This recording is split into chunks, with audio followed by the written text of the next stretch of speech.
Hello বন্ধুরা, আজকে আমি বানাতে চলেছি ব্রেড পকোড়া। তার জন্য প্রথমে করে নেব আমি একটা বাটার করার জন্য প্রথমে আমি নিয়ে নিচ্ছি বেসন। তারপর নিয়ে নেবো 1 চামচ হলুদ গুঁড়ো, 1 চামচ লঙ্কার গুঁড়ো, 1 চামচ বিট নুন, স্বাদ মতো নুন, 1 চামচ মৌরি, 1 চামচ জোয়ান।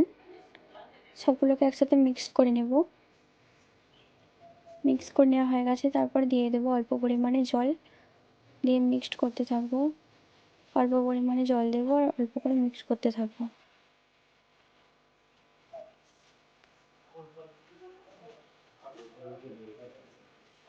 অল্প অল্প করে জল দেবো আর অল্প অল্প করে মিক্স করতে থাকবো।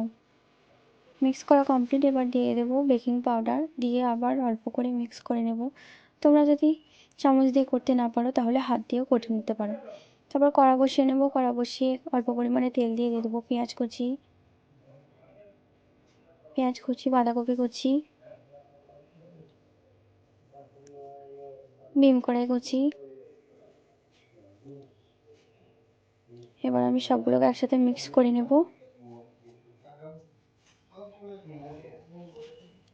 এবার দিয়ে দেবো আদা ও রসুন কুচি।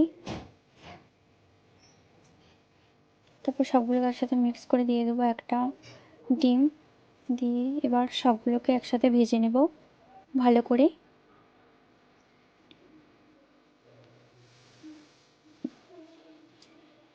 এরপর আমি এর উপরে দিয়ে দেবো 1 চামচ হলুদ গুঁড়ো, 1 চামচ লঙ্কার গুঁড়ো,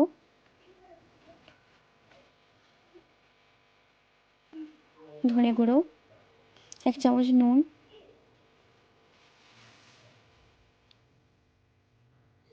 1 চামচ বিট নুন, এবার স্বাদ মতো দেবে।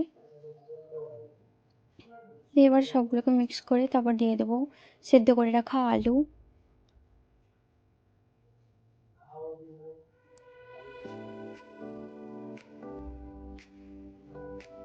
এবার আমি সবগুলোকে মিক্স করে নেব। মিক্স করে নেওয়া হয়ে গেছে। এবার এর উপর দিয়ে ছড়িয়ে দেবো ধনেপাতা।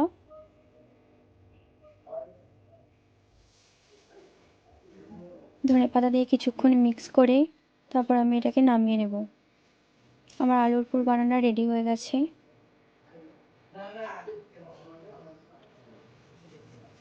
পাউরুটিগুলো অর্ধেক করে কেটে নিয়েছি। এবার এর উপরে আলুর পুরটা দিয়ে দেব।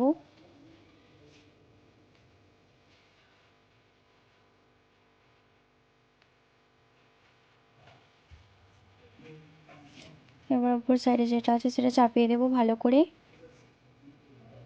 দিয়ে চেপে দেবো যাতে পুরটা না বেরিয়ে যায়।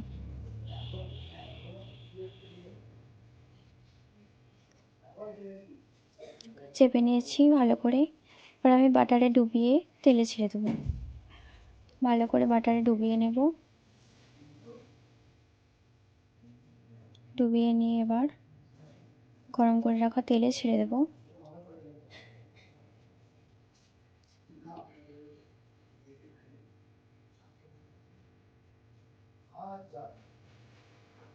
এক সাইডে হয়ে গেছে, এবার উল্টো সাইডে হওয়ার জন্য আমি উল্টে নেব।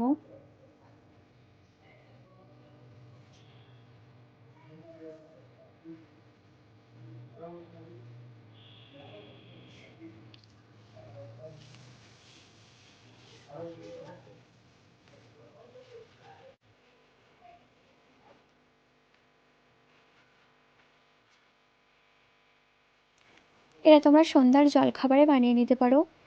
খুবই সুস্বাদু এবং মুচমুচে হবে। অপর সাইডেও ভেজে নেওয়া হয়ে গেছে। এবার আমি এটাকে নামিয়ে নেব। আমি আরও একটা করে তোমাদের দিকে দেখাচ্ছি, দেখে নাও।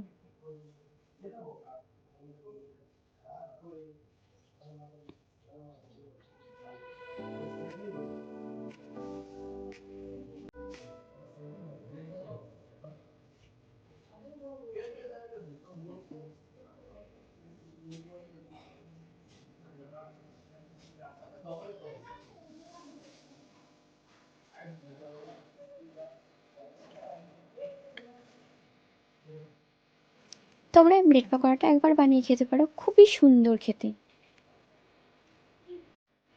ওকে, চলো বাই।